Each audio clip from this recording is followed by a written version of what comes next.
American short film The Patterson-Gimlin film, also known as the Patterson film or the PGF, tells the story of an unidentified character, which the filmmakers believe to be a Bigfoot. Since its 1967 filming in Northern California, numerous attempts have been made to verify or refute the footage. The video was taken along Bluff Creek, a Klamath River tributary, about 40 kilometers, 25 miles, northwest of Orleans, California, in Del Norte County on the Six Rivers National Forest. The filming location is approximately 18 miles, 30 kilometers, east of the Pacific Ocean and 38 miles, 60 kilometers, south of Oregon. The site's precise location was lost for decades, primarily as a result of regrowth of foliage in the stream bed following the 1964 flood. In 2011, it was rediscovered. It is located just south of a north-running section of the creek that is referred to as the Bowling Alley informally. The producers were Roger Patterson, 1933 to 1972, and Robert Sway Gimlin, conceived 1931. Maintained right up until the end that the creature on the film was real, Patterson said when he passed away from cancer in 1972. Gimlin, Patterson's friend, has always denied being a part of the hoax in any way. From at least the beginning of the 1970s until about 2005, when, with the exception of 3 appearances, he began conducting interviews and making appearances at Bigfoot conferences, Gimlin largely avoided discussing the topic in public. The film is 23.85 feet, 7.27 meters, long, has 954 frames, runs for 59.5 seconds at 16 frames per second, and is preceded by 76.15 feet, 23.21 meters, of horseback footage. The event lasted 53 seconds if, as Grover Krantz believed, the film was shot at 18 frames per second. The makers say it was shot on October 20, 1967, but some critics think it was shot earlier. Patterson claimed that reading an article about Bigfoot by Yvonne T. Sanderson in True magazine in December 1959 piqued his interest. Sanderson published his comprehensive Abominable Snowmen in 1961. Legend Come to Life is a global survey of accounts of Bigfoot-like creatures, including recent track discoveries and other information in the Bluff Creek region, which piqued his curiosity. Following that, Marion Place wrote, "He went to Bluff Creek in 1962 and talked to a lot of people who believed in Bigfoot. He came back in 1964 and met Pat Graves, a timber sailor, who drove him to Laird Meadows. Patterson had an almost unbearably thrilling and chilling experience there when he saw new tracks. If he could obtain undeniable evidence that these tracks were not the work of a prankster but rather the actual mark of a creature that was previously unknown, it would be a tremendous achievement and a scientific breakthrough. He would be well known if he could succeed. And wealthy. Unfortunately, neither fame nor fortune emerged that year nor in any subsequent years. Patterson contributed very long time and dollars brushing Bigfoot and Yeti region. He fought against constant ridicule and a lack of money. The Northwest Research Foundation was established by him. He raised money through it. He was able to lead multiple expeditions thanks to the encouraging response. He published a self-published paperback book in 1966. The proceeds from its sales and his lectures were added to the search fund. The thrill seekers began to withdraw one by one as each excursion through the wilderness failed to spot or capture the monster. Patterson, however, never gave up. Do Abominable Snowmen of America, a book by Patterson, was published in 1966 by itself. Little more than a collection of newspaper clippings laced together with Patterson's circus poster-style prose, one reviewer said of the book. The book, in any case, contains 20 pages of beforehand unpublished meetings and letters, 17 drawings by Patterson of the experiences portrayed in the text, 5 hand-drawn maps, uncommon in resulting Bigfoot books, and just about 20 photographs and delineations from others. It was first reproduced in 1996 by Chris Murphy, and afterward again regave by Murphy in 2005 under the title The Bigfoot Film Debate, with 81 pages of extra material by Murphy. In May and June of 1967, Patterson began filming a docudrama, also known as a pseudo-documentary, about cowboys on a Bigfoot hunt led by an elderly miner and an experienced Indian tracker. The plot required Patterson, his Indian guide, Gimlin in a wig, and the cowboys to recall, through flashbacks, the tales of Fred Beck, of the Ape Canyon incident in 1924, and others as they rode horseback to track the beast. Patterson used at least 9 volunteer acquaintances, including Gimlin and Bob Aranimus, as actors and cameramen for 3 days of filming, possibly over Memorial Day weekend. Patterson would have required an outfit to address Bigfoot, on the off chance that the opportunity arrived to shoot such climactic scenes. Patterson is believed to have visited Los Angeles on these occasions prior to the October 1967 filming. In 1964, Patterson drove to Hollywood to pay a visit to Yakima-born rockabilly songwriter and guitarist Jerry Lee Merritt. In 1966, he paid a second visit to Merritt while he was still trying to sell his invention of the hoop toy. Merritt returned to Yakima shortly after and became Patterson's neighbor. Later, Merritt worked with Patterson on his Bigfoot documentary. He and Merritt drove there in later 1966 for a variety of reasons. Patterson sought assistance from Roy Rogers, a cowboy film star. He tried to sell Disneyland or Knott's Berry Farm his horses and wagon. In the summer of 1967, it appears that after receiving $700 from the Radfords and filming a portion of his documentary, they attempted, without success, to attract investors to contribute further funding for his Bigfoot film. The term Bigfoot was protected by copyright or trademark. Patterson and Gimlin were amateur boxers, rodeo riders, and local champions in their respective weight classes. Patterson had been a football player in high school. Patterson and his friend Gimlin traveled to the Six Rivers National Forest in extreme Northern California in October 1967. They drove in Gimlin's sideways truck, which was carrying his supplies and 3 horses. Patterson picked the region due to irregular reports of the animals before, and of their gigantic impressions starting around 1958. It's possible that his previous visits to the area and its residents also played a role. The latest of these reports was the close-by Blue Rivulet Mountain track find, which was researched by writer John Green, Bigfoot tracker Renee Dinden, and excavator Ware Abbott on and after August 28, 1967. Al Hodgson, proprietor of the Willow Creek Variety Store, brought this discovery to Patterson's attention shortly thereafter, through his wife. Despite Gimlin's claims that he had doubts about the existence of Sasquatch-like creatures, he agreed with Patterson's insistence that they not attempt to shoot one. As their accounts went, in the early evening of Friday, October 20, 1967, Patterson and Gimlin were riding commonly upstream, riding a horse along the east bank of Fane Brook. Came to an overturned tree with a large root system at a turn in the creek, almost as high as a room between 1:15 and 1:40 p.m.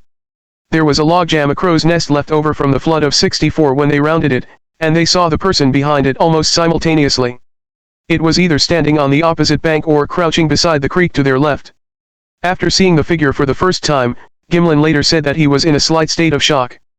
Patterson at first assessed its level at 6 feet 6 inches, 1.98 meters, to 7 feet, 2.1 m, and later raised his gauge to around 7 feet 6 inches, 2.29 meters. Grover Krantz, an anthropologist, and other later analysts have suggested that Patterson's later estimate was approximately 1 foot, 0.30 m, too tall. 6 feet, 1.8 meters, was Gimlin's estimate. According to Patterson and Gimlin, the film depicts a large, bald, bipedal, ape-like figure with short, black, or dark reddish-brown hair covering most of its body, including its prominent breasts.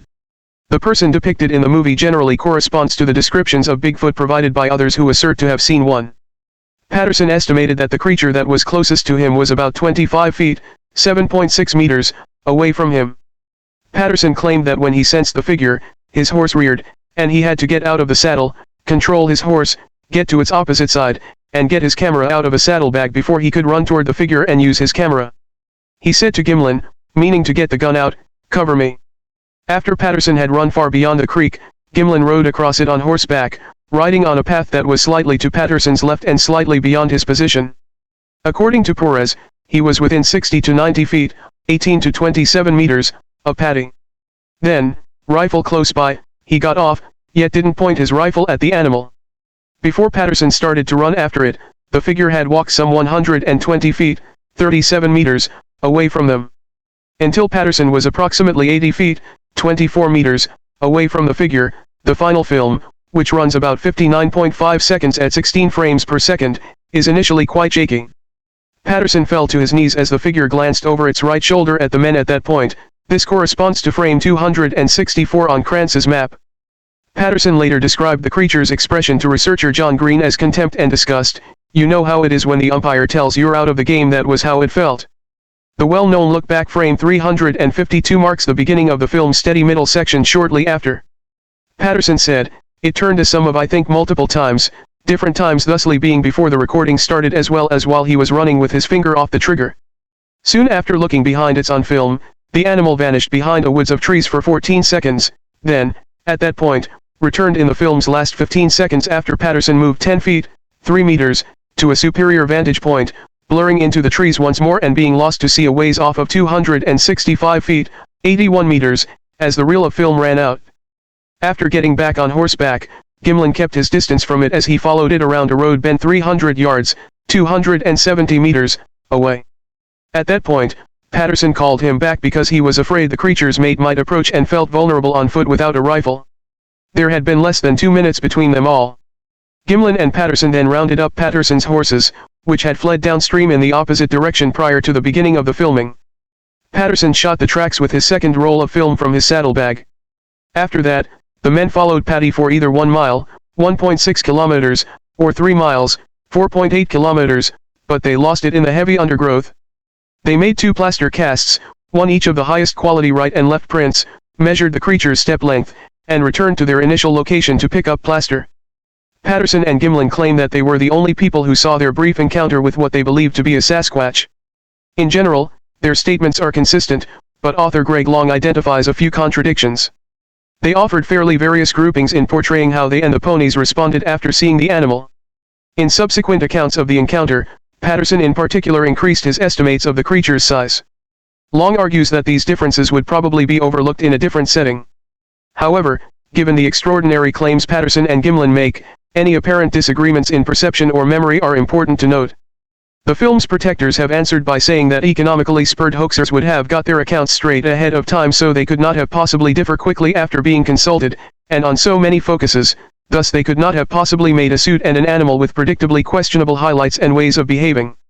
The timeline of the movie is one of the more serious criticisms. This is important because, as far as is known, Kodachrome 2 film could only be developed in a lab with a machine that cost more than $60,000, and the few West Coast labs that did have one did not develop on weekends.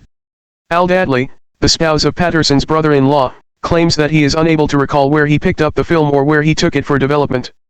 The filming began at 1:15 p.m., according to critics, and the filmmakers arrived in Willow Creek at 6:30 p.m., according to them. If the film is shot a few days or hours ahead of time, all of the problems with the timeline disappear, Daegling wrote. If that is the case, then there must be other aspects of the story that are incorrect. The film's backers respond that, despite the limited time, it could be done. I have confirmed with Bob Gimlin that Patterson absolutely rode a small quarter horse, which he owned, not his Welsh pony Peanuts, Chris Murphy wrote. Additionally, Gimlin did not have a horse that was suitable, old enough, for the expedition, despite Patterson's arrangement to borrow a horse from Bob Aronimus under the name Chico. Aronimus said that Chico, a middle-aged gelding, wouldn't jump or buck. Patterson and Gimlin met Al Hodgson at his variety store in Willow Creek around 6:30 p.m. Bluff Creek Road took them from their camp to the 1967 roadhead by Bluff Creek, 28.8 miles, 46.3 kilometers, and 25.5 miles, 41 kilometers, down California State Route 96 to Willow Creek. In order to ship his film, Patterson planned to drive on to Eureka. He called Al Dadley, his Yakima-based brother-in-law, either at that time or when he got to the Eureka Arcata area, and told him to expect the film he was shipping. He asked Hodgson to call Donald Abbott, who Grover Krantz called the only scientist of any stature to have demonstrated any serious interest in the Bigfoot subject, in the hope that he would bring a tracking dog to help them find the creature. Abbott declined Hodgson's call. Krantz argued that Patterson's call on the same day of the encounter was evidence against a hoax. In the wake of transportation the film, they made a beeline for their camp, where they had left their ponies. As planned, they stopped at the Lower Trinity Ranger Station, arriving around 9 p.m. Here they met with Sil McCoy, an additional friend, and Al Hodgson. They wrote as they were on their way. At this point, Patterson told his story by calling the Eureka-based Daily Times Standard newspaper. Around midnight, they returned to their camp. Gimlin covered the other prints in bark to protect them when he returned to the film site from the camp the following morning, either at 5 or 5:30, when it started to rain heavily. He left the cardboard boxes Al Hodgson had given him for this purpose because they were so wet that they were useless. Fearing that the rain would block their way out, he and Patterson abandoned their plan to continue looking for additional evidence when he returned to the camp and headed home.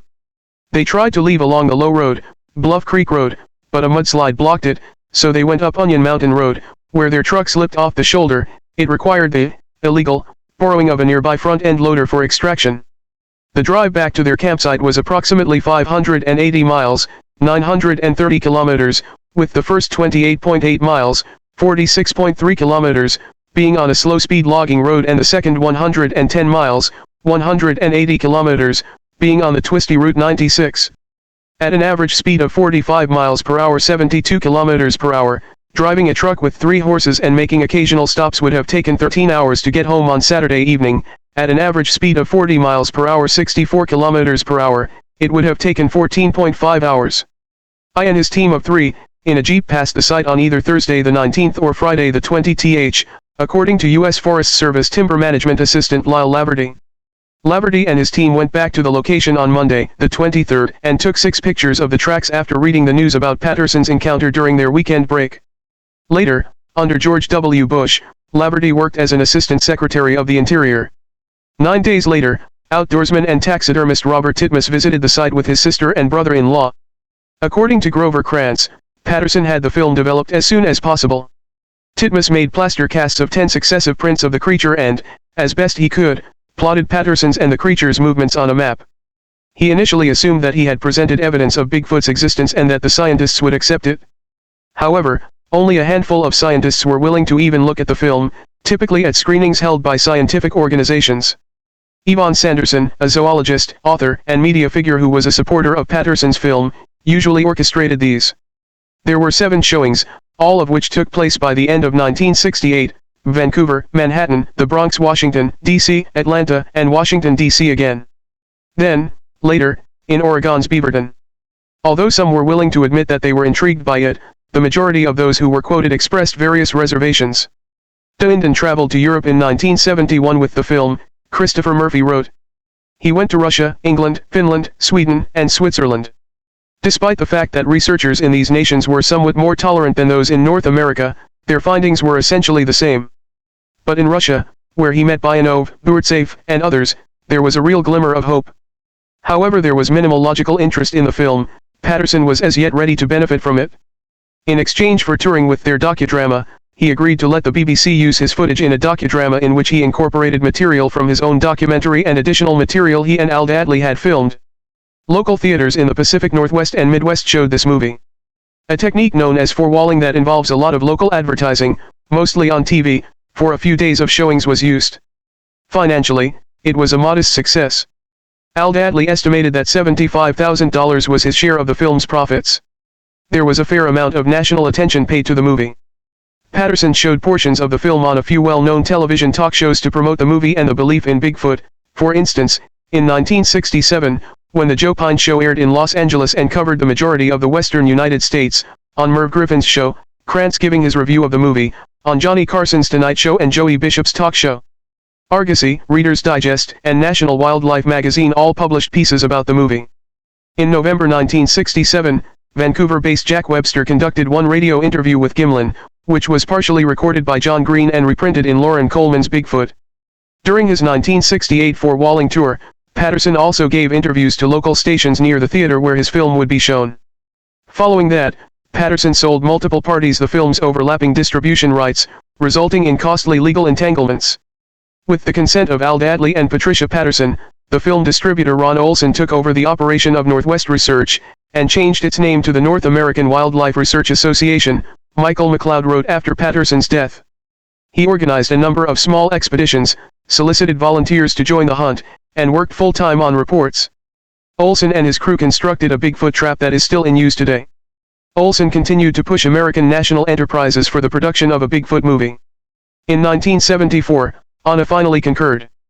Bigfoot, it was released in 1975. Beast or Man? He concocted a storyline including individuals from a Bigfoot research party. Olson endured quite a while displaying the film around the country. He thought the movie would make him millions, but he says it lost money. Barbara Wasson's Sasquatch Apparitions includes a profile of Olson. CBS aired Monsters. On November 25, 1974. A documentary about Bigfoot and the Loch Ness Monster called Mystery or Myth. The Smithsonian Institution was a co-producer, but the following year they ended their contract with the producer. More than 50 million people watched the show. In 1975, Sun Exemplary Pictures delivered Bigfoot, the Mysterious Monster, also known as The Mysterious Monsters, a cover version of Monsters.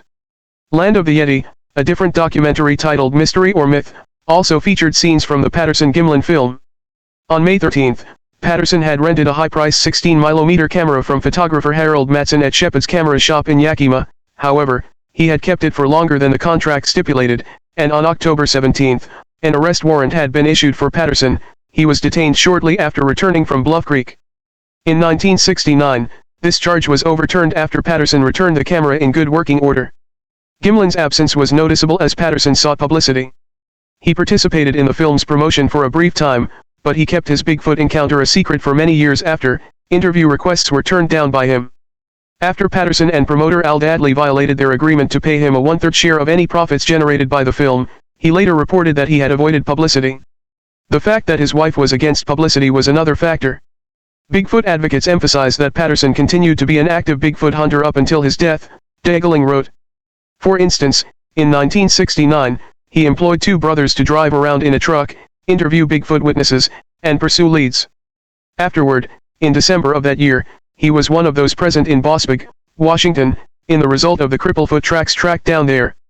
According to Krantz, a few years after the film was made, Patterson received a letter from a man, a U.S. airman stationed in Thailand, who assured him that a Sasquatch was held in a Buddhist monastery. Patterson spent most of the money he had left to plan an expedition to find this creature, only to find out that it was a hoax. After sending Dennis Jensen to Thailand in vain and concluding that the pilot was mentally unbalanced, he learned this only after traveling to Thailand with Jensen and receiving a second false letter from the pilot.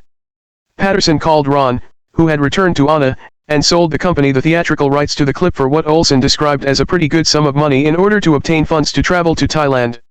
In 1972, Patterson succumbed to Hodgkin's lymphoma. A few days before Roger died, he told Bigfoot book author Peter Byrne that in retrospect, he wished he would have shot the thing and brought out a body instead of a reel of film, as stated by Michael McLeod, Greg Long, and Bill Munns. Grover Krantz and Robert Pyle say that Patterson and Gimlin agreed years later that they should have tried to shoot the creature for money and to silence critics.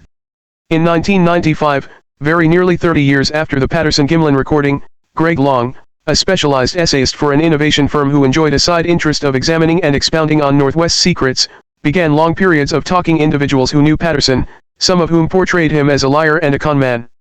In addition to Marvin, pseudonym, Jerry Lee Merritt, Pat Mason, Glenn Coling, and Bob Swanson, 21 small local creditors who sued Patterson through a collection agency also suffered financial losses as a result of their interactions with him. Vilma Radford claimed that Patterson never paid back a loan Roger had given him for a Bigfoot movie. Radford had evidence to support his claim, a promissory note for $700 for costs associated with Bigfoot filming, America's Horrible Snowman. Patterson had agreed to repay her $850 in addition to 5% of any movie profits. With the assistance of Renee Dinden, Bob Gimlin filed a lawsuit against Dadley and Patricia Patterson, claiming that he had not received his one-third share of the film's profits. In 1974, Greg Long reports that a legal settlement gave Dinden controlling rights 51% of the film footage, 51% of the rights on videocassettes, and 100% of all 952 frames of the footage in 1978. He won his case in 1976. Patty Patterson owned 49% of the rights to the film footage and 100% of the rights to television.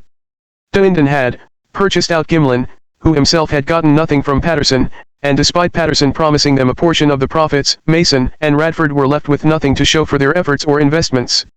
When all works published in 1967 in the United States become public domain on January 1, 2063, the film will follow suit.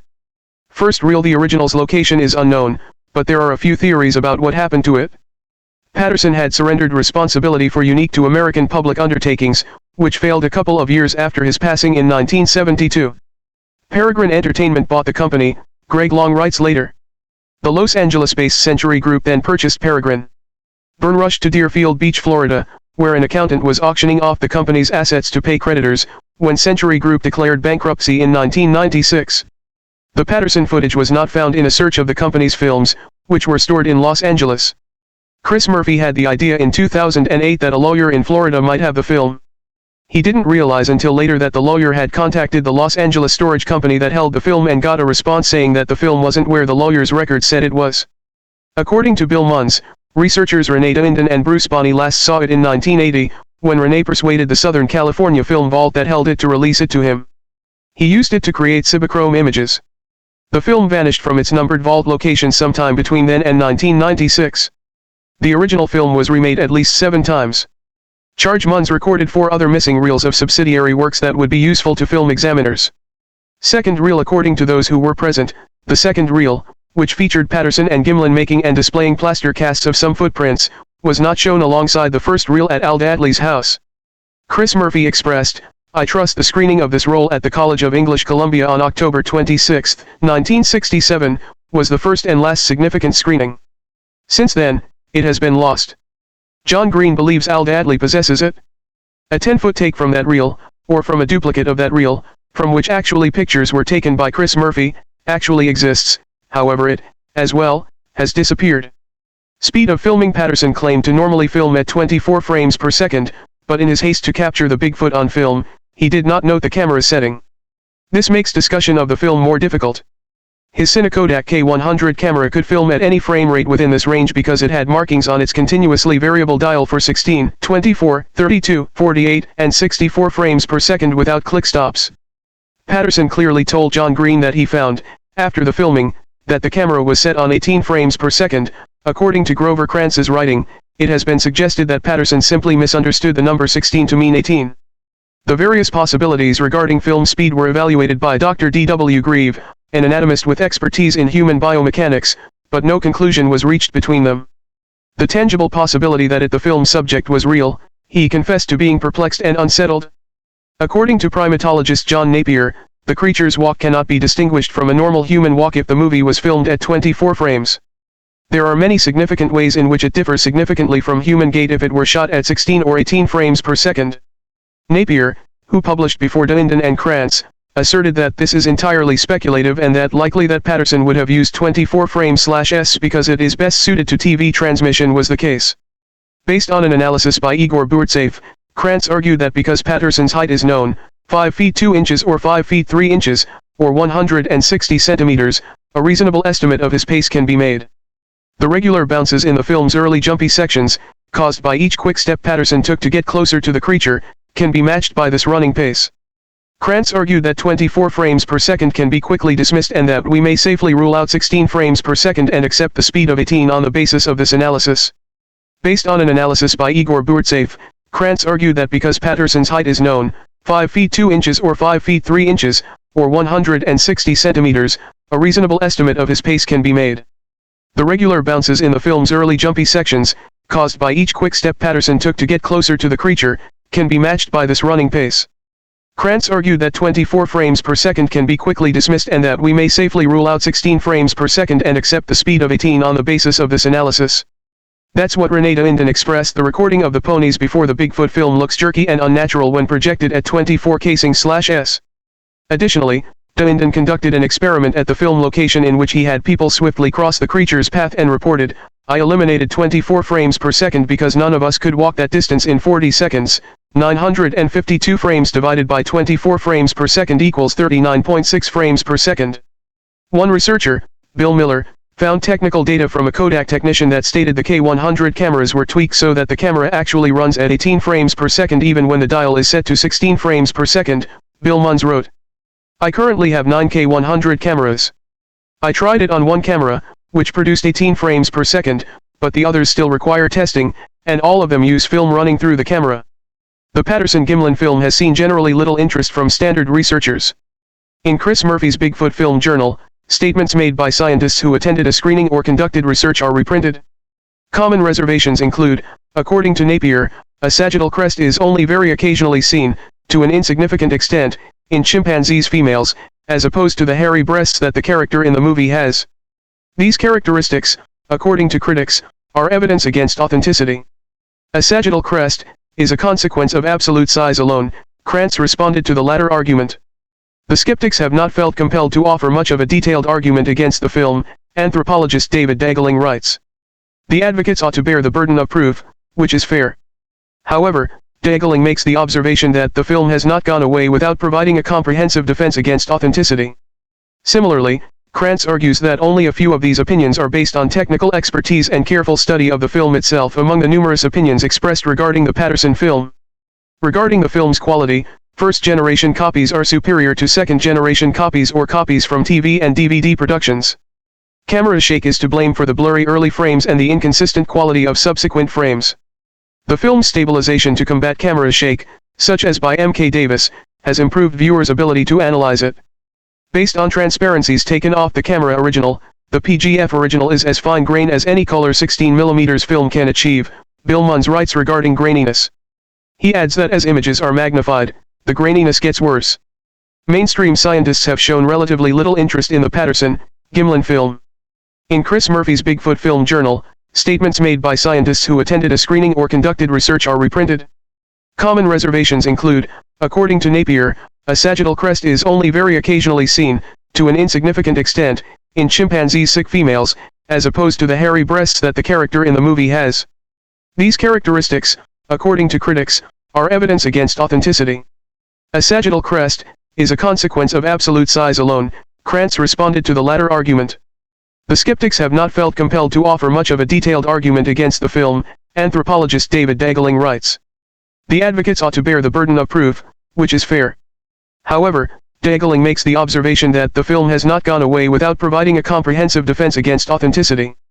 Similarly, Krantz argues that only a few of these opinions are based on technical expertise and careful study of the film itself among the numerous opinions expressed regarding the Patterson film. Regarding the film's quality, first-generation copies are superior to second-generation copies or copies from TV and DVD productions. Many early edges are hazy because of camera shake, and the nature of resulting outlines shifts for a similar explanation. The film's stabilization to combat camera shake, such as by M.K. Davis, has improved viewers' ability to analyze it. Based on transparencies taken off the camera original, the PGF original is as fine grain as any color 16mm film can achieve, Bill Munns writes regarding graininess. Scientific studies Bernard Heuvelmans, a zoologist and the so-called father of cryptozoology, thought the creature in the Patterson film was a suitably dressed human. He complained that the hair flow pattern of the movie subject was too uniform, to the fact that the breast hair is not like that of a primate, to its hindquarters as being deficiently isolated, and to its too composed retreat from the men following it. John Napier, a well-known expert on primates and the former director of the Smithsonian's primate biology program, was one of the few mainstream scientists to not only criticize the Patterson-Gimlin film but also study the Bigfoot evidence that was then available in a generally sympathetic manner in his 1973 book, Bigfoot, The Yeti and Sasquatch in Myth and Reality. I am convinced that Sasquatch exists, Napier stated, acknowledging the possibility of Bigfoot being a real creature. However, he argued that the film was not authentic. There is little doubt that the entire body of scientific evidence points to a hoax. Functional analysis does not hold up well to the creature depicted in the movie. Napier cites a number of common reasons for skepticism, but it appears that his primary justifications are unique to him. The length of the footprints are completely at variance with its calculated height is the first issue. Second, he is suspicious of the hourglass shape of the footprints. Barbara Wasson criticized Napier's reasoning in depth in response. I could not see the zipper, he continues, and I can't even now. I believe we must conclude the matter there. It could have been a man wearing monkey skin. If that's the case, it was a brilliant hoax, and the unidentified perpetrator will join the world's greatest hoaxers. I'm Bob Gimlin, who was there. Yes, I was backing Roger Patterson up all the time. While he had the camera up, working with it, I was right in back of him. It was a Saturday, sunshiny, bright fall day, October 20th, to be exact. And it was just a warm, sunshiny day, and we were just riding up alongside the creek, on the east side of the creek. And about 4 miles from where we were camped, Roger was just riding. Roger was riding in front of me. I was leading the little pack horse. We were basically going out to camp about 40 miles further out than we'd been riding. We'd been riding, making big circles every day. And so we were going to go on out, so we had a pack horse with us, a small pack horse. And when we were just riding up the creek bed, and Roger was taking pictures of the beautiful colors, of the fall colors of the trees and the brush and all of that. And all at once, when we come around a bend in the creek, there one stood across the creek from us. And of course, Roger's horse just went berserk. Well, mine did too, but I was able to stay on him because, I was a pretty good rider back, and I was only 36 years old. So I was a pretty good rider, and I stayed on my horse, and Roger finally, he didn't get actually dumped off his horse, but he got a little help getting off, and he grabbed the saddle bag cover, one flap that he had it on there, and unflapped it and got the camera out and started running across the creek, taking the picture. And he stumbled. It had a kind of a bank on the fore side, and so Roger had had the camera up to his eye, of course, and he kind of stumbled and fell down on his elbow. And he wasn't really sure if he got sand or whatever in the camera, because this is all happening really, really fast.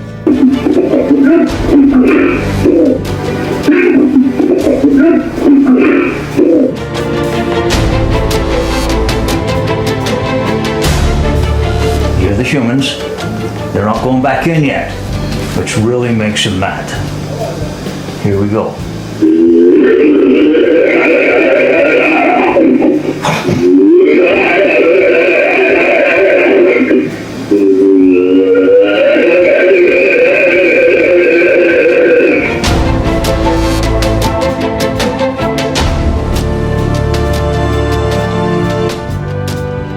It was not a human being. And I don't know anybody in the world that has listened to more of the human voice on tape.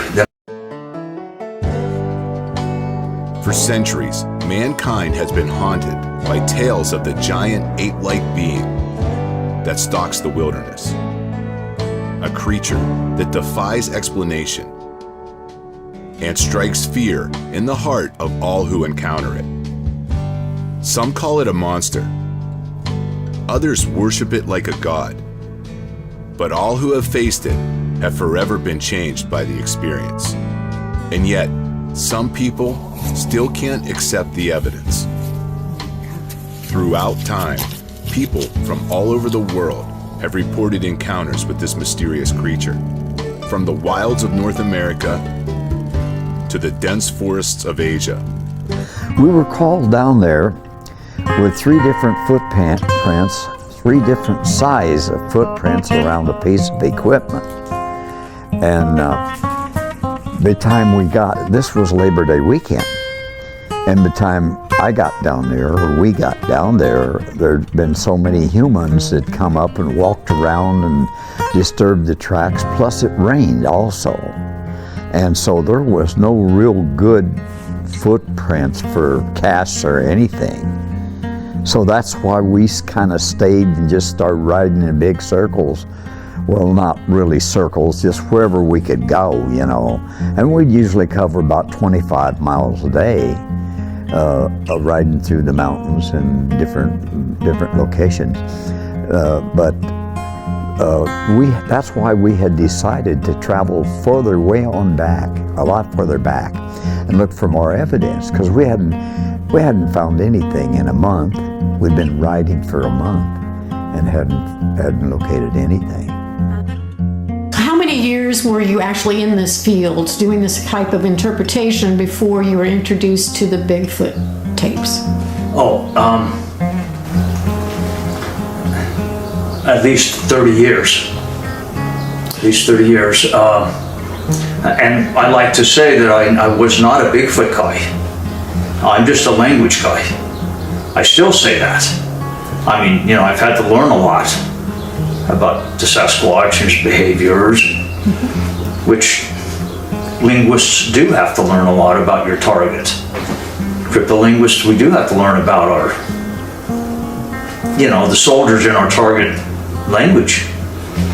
So I've had to learn a lot. My title was Cryptologic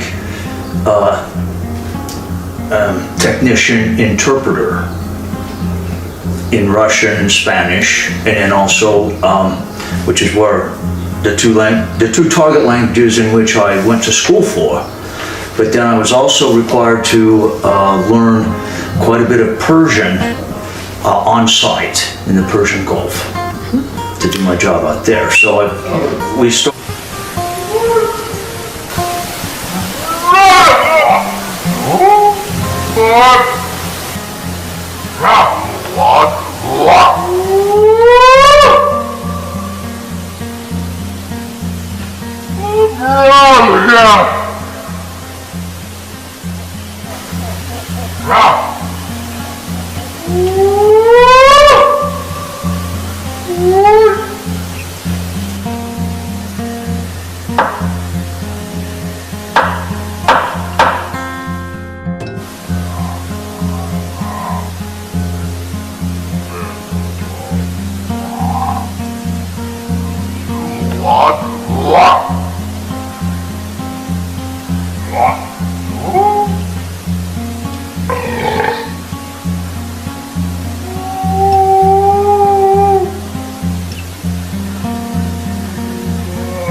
It all started when Roger Patterson became interested in Bigfoot after reading an article in 1959. He wrote a book about the creature, and in October 1967, both he and his experienced outdoorsman friend Robert Gimlin went on a horseback hunt in Bluff Creek, California to hunt for Bigfoot. They chose this area as Bigfoot sightings are common there, and a few years previous to their trip, construction workers reported to the press of large human-like footprints in the soil. Does that make you feel knowing that you guys have this footage? Well, it makes me feel really good. Of course, Roger's deceased, has been since 1972.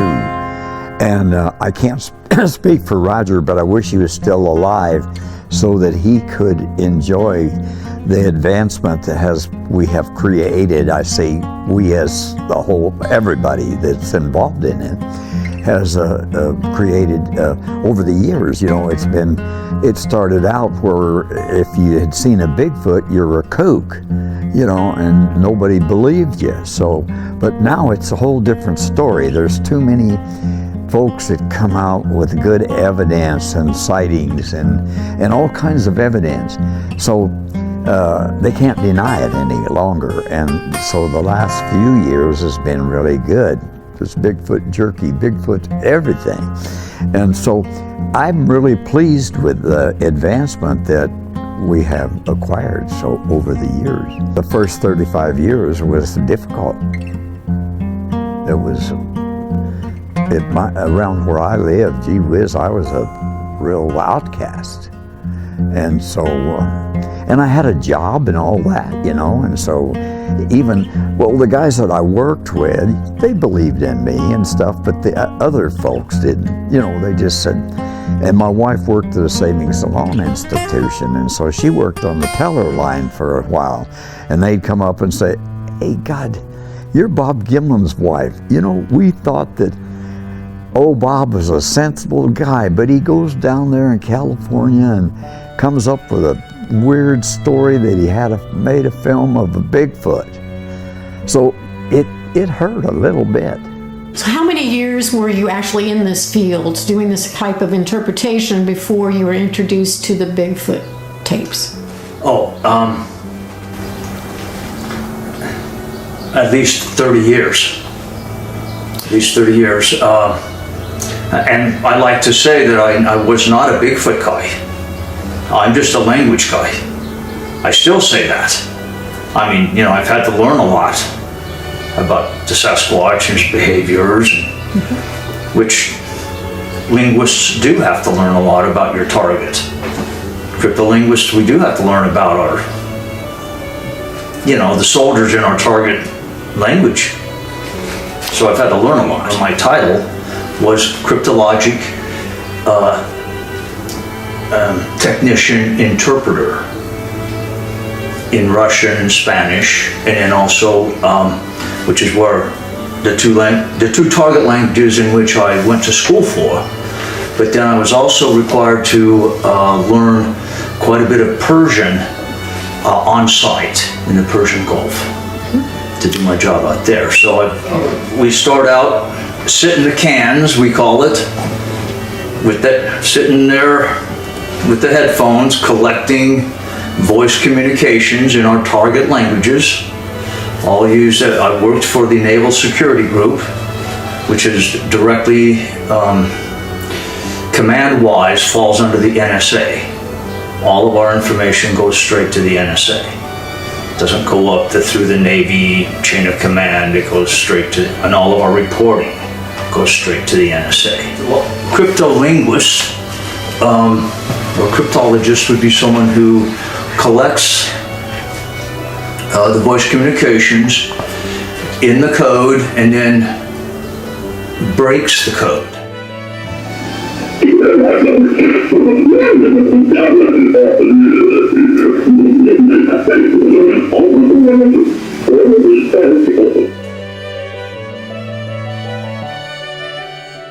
So we're talking about you getting the tapes, you have the tapes in hand, but what was the source of these tapes other than we know that Ron Moorhead gave you the tapes, but where did he get them? Okay, what I found out is that the two different tapes, one was recorded by Al Berry in 1972 up at the top of the Sierra Mountains in what they call the Sierra Camp. It was and the other tape was what I call the Moorhead tape, was recorded by Ron Moorhead in 1974. So they were spaced out by 2 years, but both recorded at the same place at and having been there many times, I can tell you it is on the top of the Sierra Mountains. And as Ron likes to say, between Yosemite and Lake Tahoe. I have a question that was just generated from what you said, but Sure. you have a tape from 72 and one from 74. Yes. Was there any discrepancy between those two tapes, or did they sound really similar? There was some difference. I believe that they were the same creatures or the same family unit, but they were different in that. In Ron's tape, I believe they were trying to slow their utterances down to try to communicate with the humans. They were trying to actually, of course they couldn't, because their language is so different. But I believe that they were trying to slow the prosody of the deliverance down. And your assumption that that's what their attempt to do is to communicate with humans, where did you conclude that part? Just the fact that they were trying to slow things down. Because they were slowing things down. And they were mimicking the humans. Some people claim, well, how do you know that they were, actually the humans were trying to mimic them and then they were replying back. So, because one of the questions that I get about these sounds all the time is, how do you know it's not just mimicry, some monkey up there that's mimicking the humans, and it's not a real language, okay? Well, mimicry and gibberish itself implies language. And the fact that on the tapes, the humans are mimicking the creatures, and then they're playing back and forth. And one of them, the female, is actually almost singing a little song. So the 72 tape, they weren't doing that? No, 72 tape, the delivery of the utterances was at least twice as fast as that of humans. And there was no real interaction between the humans No. and these creatures? Well, there was interaction, but it was intimidation behavior. By the Sasquatches. If these creatures are actually Sasquatches, I can't say what they are. All I know is that whatever it is, it's not a human being, and they're speaking a complex language. Okay. So that's where the tapes came from. What I usually do is I let this run for a while at what we call real time. That means the time at which it was at the speed at which it was recorded. And then we'll go back and begin to manipulate it, manipulate the speed. And these are the 1972. This is 1972 tape, recorded on a big reel-to-reel, right? Now, by the way, the provenance on these tapes goes back to the beginning. So they've never been manipulated in any way.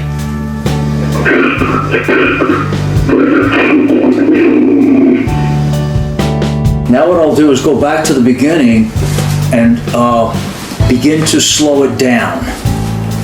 And then we'll pick specific spots that sound interesting to us, and then I will show you how the transcription method, as I was taught, where we isolate a sound, slow it down, and loop it over and over again. You will hear it, and then we can speed it up or slow it down to whatever makes it easiest for us to recover the sounds and get it down on paper. And before I start, I'm going to slow it down. You can see we're at 100% right now, which means real time. So I'm going to slow it down to about 50. That seems to be the median where it begins to sound like we can understand it.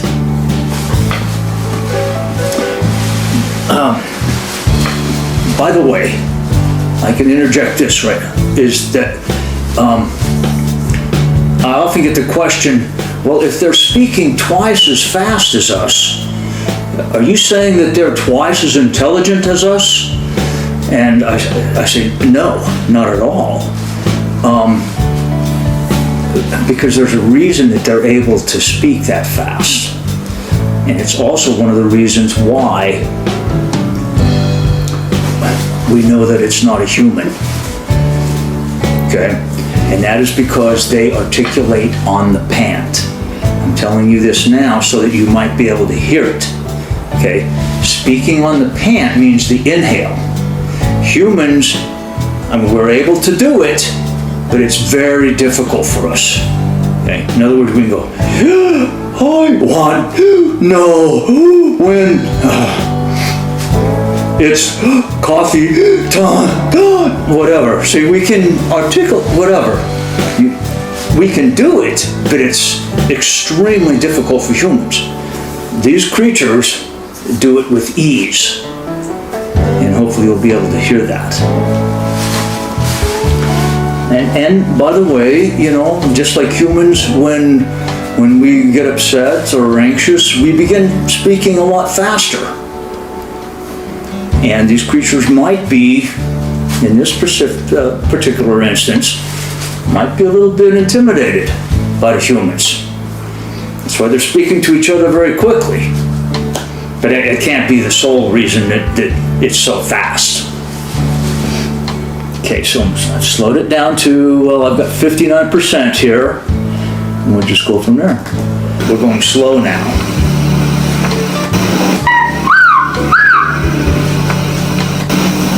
Here we go. I can do this right here, this spot right here. This is Vamho Maruhahu. You can, right there, Maruhahu. You can, I can't do it.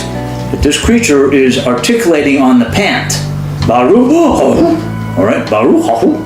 Much like chimpanzees and apes do that.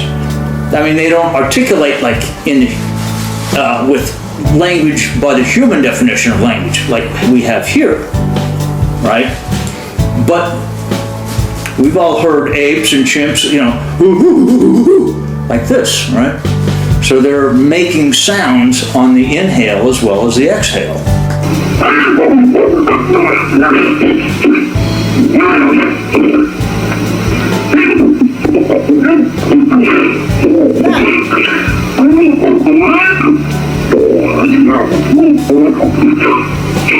That's the problem. Let's turn it up just a touch.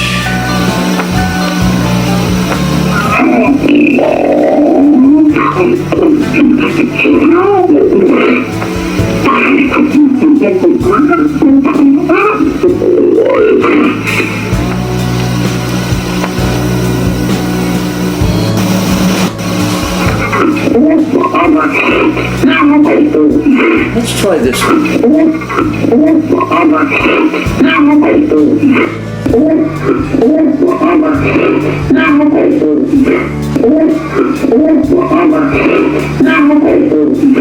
Now, as you can see, I've isolated this little 1 second little clip, okay? But they're the phonemes, and by the way, a phoneme is a single sound. Phoneme is a single sound. A morpheme is what we would call a syllable. We can't speak in terms of words. People always ask me, well, what word? That sounds like the word, and then talk about words. When we're doing this type of stuff, We have to use, linguistic terms, because we don't know what a word is. Words, even by human definition, are notoriously impossible to define.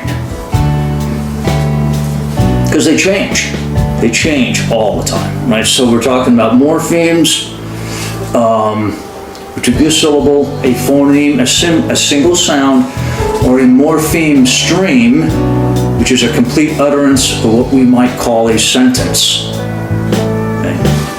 So I've isolated this, I've put it on a loop, and you'll hear it. I will manipulate the speed or the prosody of deliverance. Okay.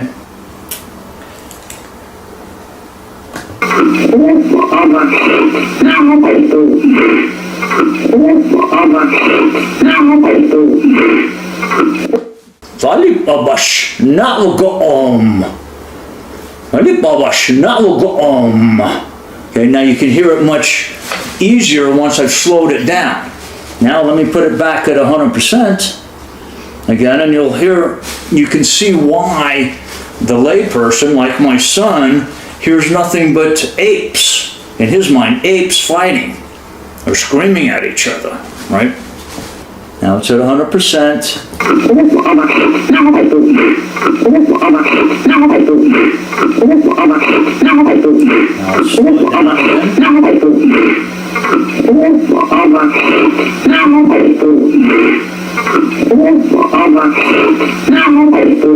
You can even at real speed, even at real time, you can begin to hear once your mind is open to the fact that this is a language you're hearing.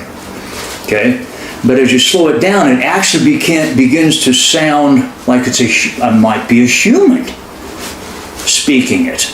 Okay, but again, it's not a human that's been speeded up, because that sounds entirely different than any of this.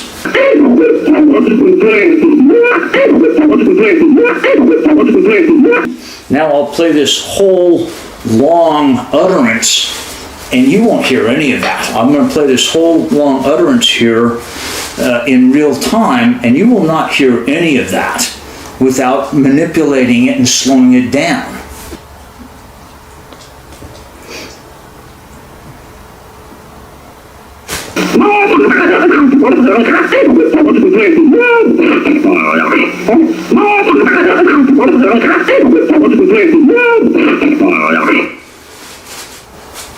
You could hear how hard it would be naturally for a layperson to have figured that out or noticed that. It's just beyond anything in their experience, right? So we'll play a little bit further, huh? There's the snarl. There's that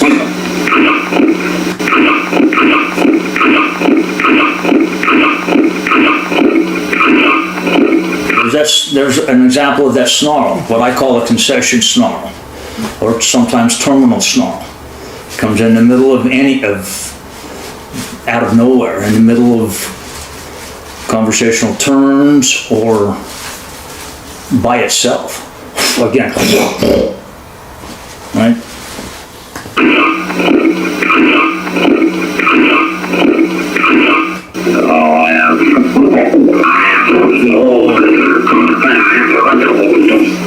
By the way, these are things that a cryptolinguists are trained to do.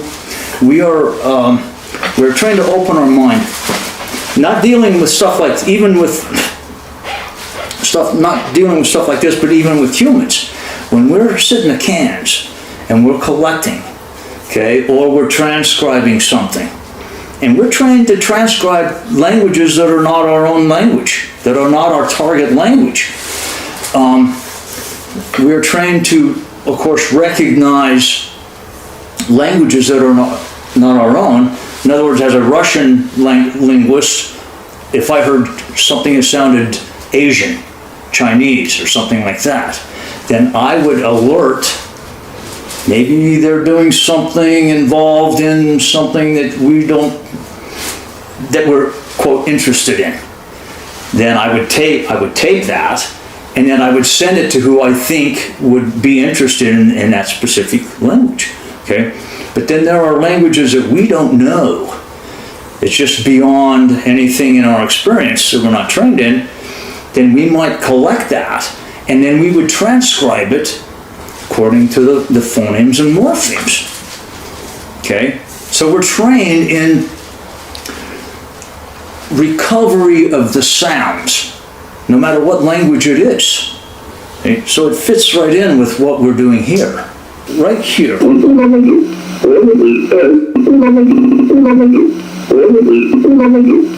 Now, this is one of the things this is an example of one of the reasons that we know it's a language.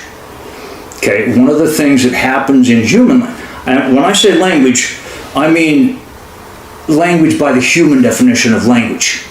Okay, yes, we know tigers have language, dogs have language, right? We're pretty sure dogs understand human language, and they communicate with us.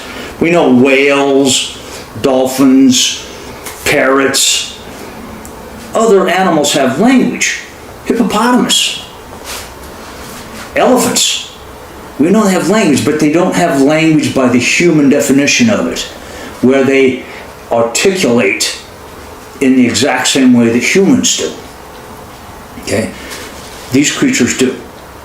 I've isolated 36 different phonemes, okay, with a couple that are not actually phonemes, things like tooth clicks or tongue clicks, things like this, right, which we believe have language properties.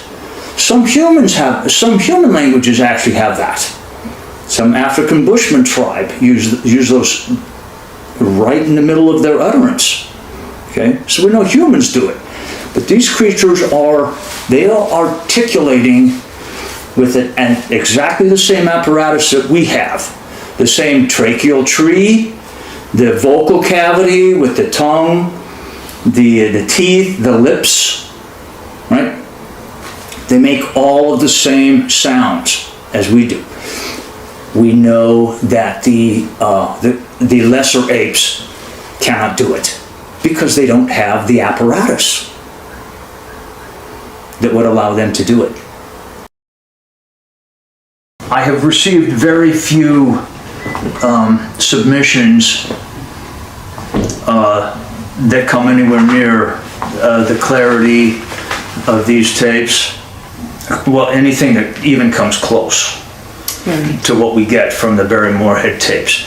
Now, early on, when I first began presenting my study, I began requesting submissions from any of the field researchers. Anything you get, any tape you get, please send it to me. And if it's legitimate, if I find any linguistic value in it, I will give you an official transcript of that utterance, okay? And so over the years, I've collected over 100 of different submissions. Problem being, probably at least 75% of them are fake. That I had to tell them, I'm sorry, but this is not the same creature. Oh, and another probably 20% are simply another creature from the woods or from the forest that is misidentified as something that might be this creature. I can tell that they're humans trying to sound like a big, hairy, wild man when they're trying to fool me. I've had numerous attempts to try to fool me and send in, again, I can tell when it's been manipulated. I can tell. I had one guy up in Canada who really badmouthed me. He sent me numerous clips, right? And said it was, whoa, and it was calling out his name. I don't remember his name. Dave, and he was definitely trying to sound like a quote proto-language. Of course, me as a professional linguist, we know there's no such thing as a proto-language. Okay, and when I told him, this is a little bit smart aleck of me, but I wrote him back because I was quite offended by him trying to fool me in this way. And I told him, I says, what you have here is either a complete fake. Either you are faking it, or someone is hoaxing you, right? Or, and I gave him, you know, because I taught philosophy for a long time, right? So I give him the philosophical arguments. Or you have a mentally retarded Sasquatch trying to speak like a normal Sasquatch, right?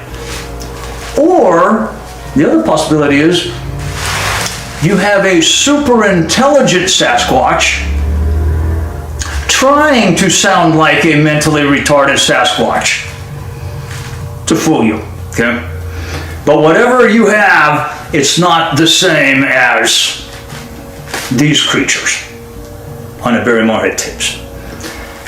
Now, over the years, I have collected a few little clips, little snippets, right, that I do believe are very possibly come from the same type of creature, but they're very short and they're not very good quality. I think what we have with the Barry Moorhead tapes is those guys, I didn't collect those, but the guys who taped those ran into a perfect storm. In other words, you had a group of hunters who were very isolated at the Sierra camp. It takes all day to get up there, and you usually have to take a mule train to get up there, okay? So they're isolated on top of this mountain. They're there for a week or two during the hunting season, and they're stuck up there with these creatures in their domain. So there's bound to be a lot of interaction. At the same time, they were doing things like gutting their deer and leaving the guts out there, which we now know, a Bigfoot researcher will tell you, that they seem to like the innards of deer or the innards of any animal, almost like it was a delicacy or something. So these hunters up there began leaving these out, and then they would notice they're gone. Why would the innards of a deer be gone on the top of the Sierra Nevadas, right? And then they would have things happen, and this goes into some of the cool things that were happening to them up there, is they would go out on a hunt and they would come back and they would find a little pile of pine cones. Pine cones that did not come from any of the surrounding trees, that had been gathered up and left there for the hunters. Why is that significant? It's because the hunters, pine cones make very good fire starters. And so I believe the creatures had understood that the hunters wanted and needed pine cones. They would come back and there would be a pile of pine cones there for fire starter. Also, they began to notice that on their lean-to cabin, which the roof of which was just big, fresh pine boughs laid over the top of the lean-to, they came back and they started to notice that there were fresh pine boughs that had been ripped off of a tree somewhere and laid on top. Almost like an exchange with them. So, and there's some other very scary things that happened up there.